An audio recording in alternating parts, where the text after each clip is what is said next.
Hello my YouTube family, আজকে পৌঁছে গেলাম শ্যাম সুন্দরী মন্দিরে। দেখুন দর্শনার্থীদের কত ভিড়, ঢুকেই মায়ের যেন একগাল হাসি দেখলাম, যেন আমার জন্যই মা অপেক্ষা করেছিলেন। মুখখানা কি সুন্দর, দেখে পুরো মন প্রাণ সত্যি ভরে গেল। আর সবাই বলে ইনি নাকি খুবই জাগ্রত, আর এনার মন্দিরটা হচ্ছে মানিকতলাতে।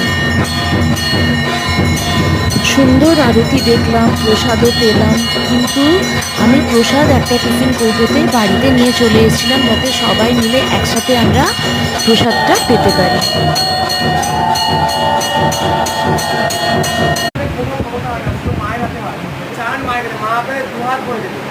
মা দেখতে চায় যে আমাদের প্রত্যেকটা সন্তান আমাদের সুন্দর হয়ে যায়, তাই মায়ের কাছে দুহাত ধরে চায়। মাই দেখে বলুন মাকে, মা তুমি ছাড়া আমার কেউ নেই, মা দয়া করো, মা। মা প্রত্যেকের মুখে এই কথাটাই শুনতে চায়, আর কেউ চায় না মা।